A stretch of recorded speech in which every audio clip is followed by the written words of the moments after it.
ओम शांति।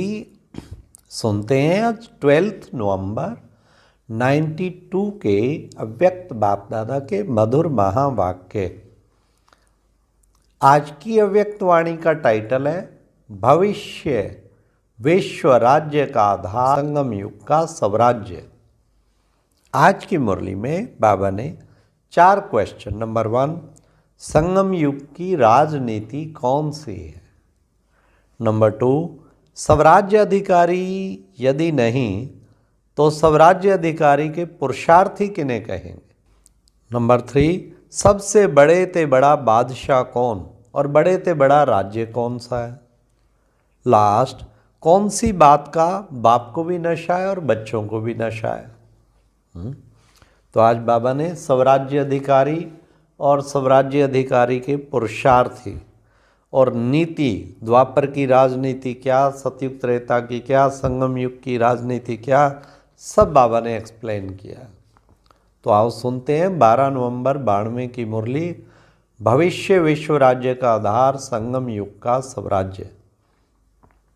आज विश्व रचता बाप दादा अपने सर्व स्वराज्य अधिकारी बच्चों को देख रहे हैं। इस वर्तमान संगम युग के स्वराज्य अधिकारी और भविष्य में विश्व राज्य अधिकारी बनते हो, क्योंकि स्वराज्य से ही विश्व के राज्य का अधिकार प्राप्त करते हो। इस समय के स्वराज्य की प्राप्ति का अनुभव भविष्य विश्व के राज्य से भी अति श्रेष्ठ अनुभव है। सारे ड्रामा के अंदर राज्य अधिकारी राज्य करते आते हैं। सबसे श्रेष्ठ पहला है स्वराज्य, जिसके आधार से आप स्वराज्य अधिकारी आत्माएं अनेक जन्म सतयुग त्रेता तक विश्व राज्य अधिकारी बनते हो। तो पहला है स्वराज्य, फिर आधा कल्प है विश्व राज्य अधिकारी, और द्वापर से लेकर के राज्य तो होता ही है, लेकिन विश्व राज्य नहीं, स्टेट के राजाएं बनते हैं। सारे विश्व पर एक राज वह सिर्फ सतयुग में ही होता है। तो 3 प्रकार के राज्य सुनाए। राज्य अर्थात सर्वाधिकार की प्राप्ति, सतयुग त्रेता की राजनीति, द्वापर की राजनीति और संगम युग की स्वराज्य नीति, तीनों को अच्छी तरह से जानते हो। संगम युग की राजनीति अर्थात हर एक ब्राह्मण आत्मा सबका राज्य अधिकारी बनता है। हर एक राजयोगी है, सभी राजयोगी हो या प्रजा योगी हो, राजयोगी हो ना, तो राजयोगी अर्थात राजा बनने वाले योगी।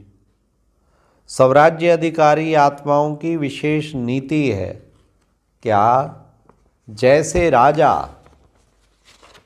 अपने सेवा के साथियों को, प्रजा को जैसा जो ऑर्डर करते हैं, उस ऑर्डर से उसी नीति प्रमाण साथी व प्रजा कार्य करते हैं।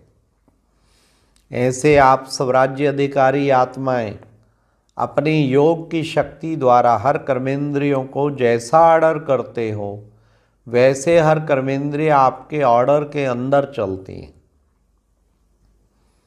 ना सिर्फ यह स्थूल शरीर की सर्व कर्मेंद्रियां, लेकिन मन बुद्धि संस्कार भी आप राज्य अधिकारी आत्मा के डायरेक्शन प्रमाण चलते हैं। जब चाहो, जैसे चाहो, वैसे मन अर्थात संकल्प शक्ति को वहाँ स्थित कर सकते हो।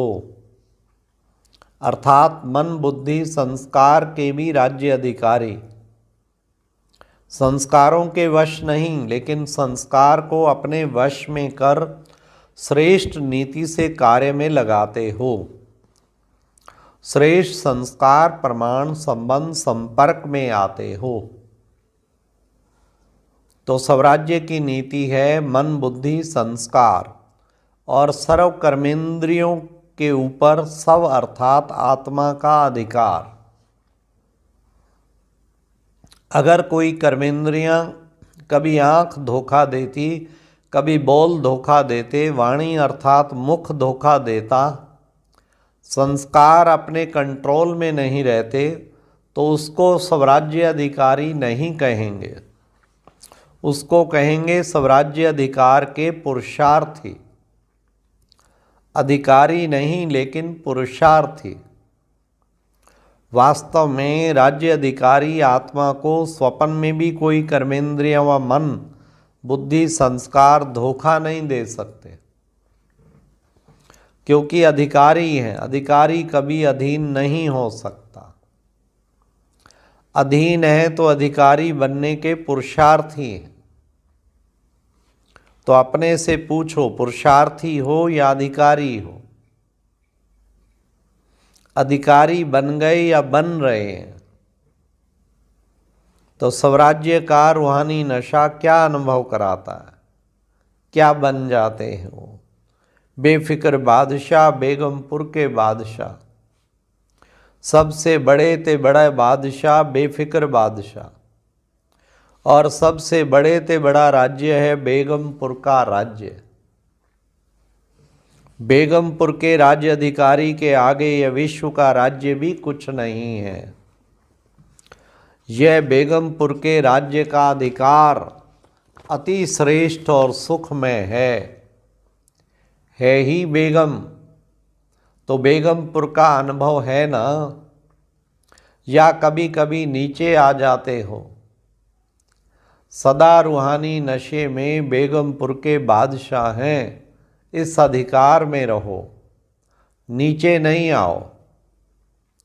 देखो आजकल के राज्य में भी अगर कोई कुर्सी पर है तो उसका अधिकार है, और कल कुर्सी से उतर आता तो उसका अधिकार रहता है क्या? साधारण बन जाता है। तो आप भी स्वराज्य के नशे में रहते हो, अकाल तख्त नशीन रहते हो। सभी के पास तख्त है ना, तो तख्त को छोड़ते क्यों? सदा तख्त नशीन रहो, रूहानी नशे में रहो। अकाल तख्त यह अमृतसर वाला अकाल तख्त नहीं, यह अकाल तख्त, यह अकाल तख्त सभी के पास है। तो अकाल तख्त नशीन स्वराज्य अधिकारी किसने बनाया? बाप ने हर ब्राह्मण बच्चे को तख्त नशीन राजा बना दिया।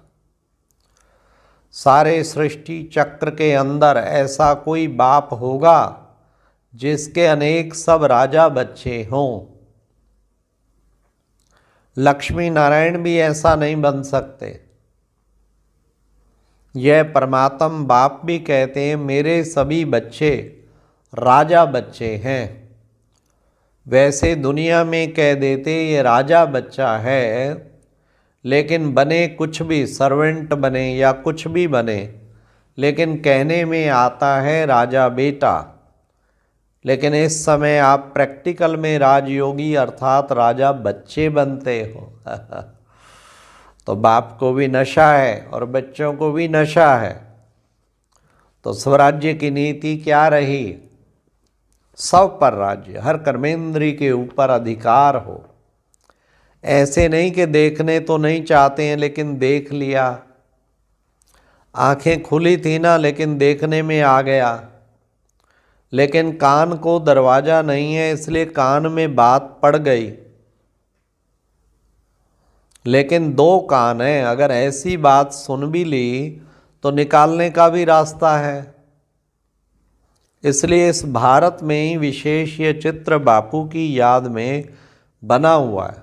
बुरा ना देखो, बुरा ना सुनो, बुरा ना बोलो। ये 3 दिखाते हैं, आप 4 दिखाते हो, बुरा सोचो भी नहीं।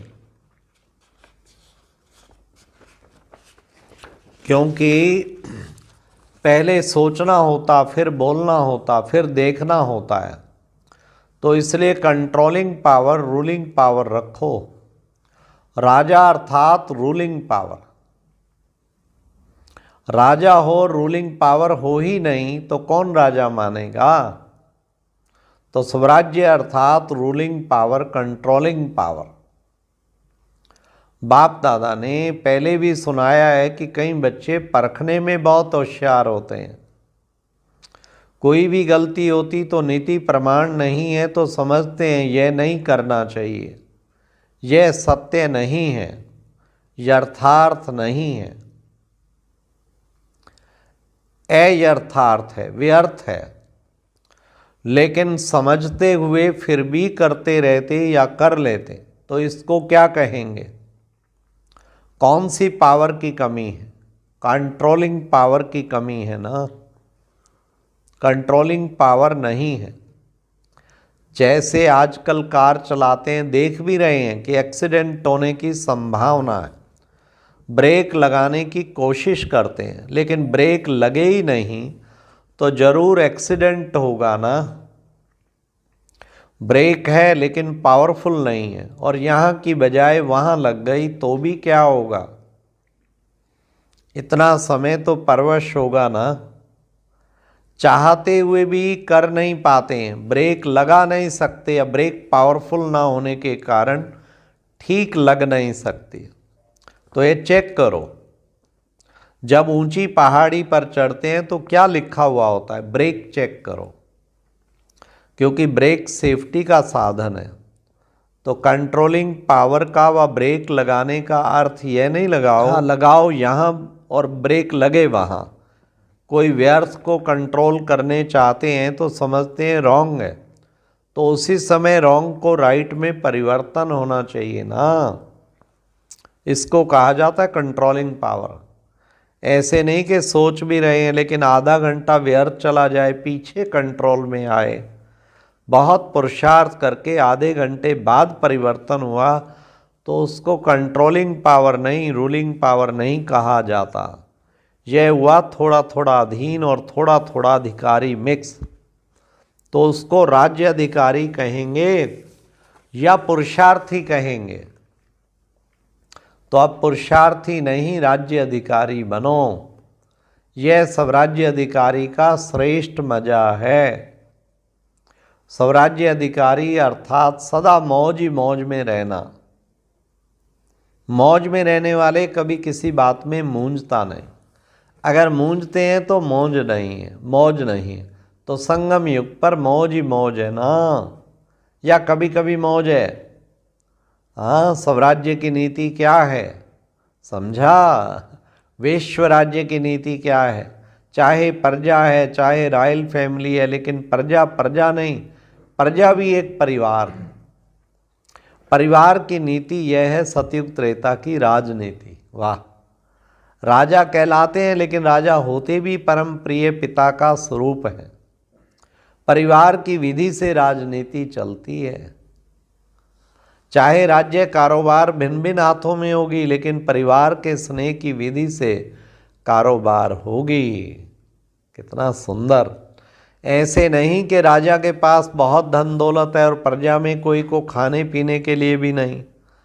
द्वापर कलयुग की राजनीति में लॉ एंड ऑर्डर चलता है, लेकिन विश्व राज्य देवराज के समय यही नीति चलती है। लॉ नहीं, लेकिन स्नेह और संबंध की नीति चलती है। कोई भी आत्मा दुख शब्द को भी नहीं जानती है, चाहे राजा हो चाहे प्रजा हो, लेकिन दुख अशांति का नाम निशान नहीं। दुख क्या चीज है उसका ज्ञान है, ज्ञान ही नहीं। जैसे इस समय स्वराज्य के समय भी आपको बाप दादा किस नीति से चलाते हैं? स्नेह और श्रीमत। श्रीमत पर चलते रहते तो कोई भी सख्त ऑर्डर करने की आवश्यकता ही नहीं।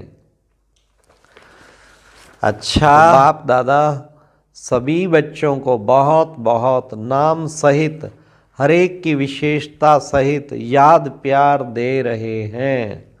सदा इसी याद प्यार की पालना से पल रहे, उड़ रहे हो, और उड़ते उड़ते मंजिल पर पहुंचना ही है। हाँ, वाह, ये कहें कि पहुंचे हुए हो तो याद प्यार और नमस्ते। और अब यह एक बहुत अच्छी वीडियो भी जरूर देखें।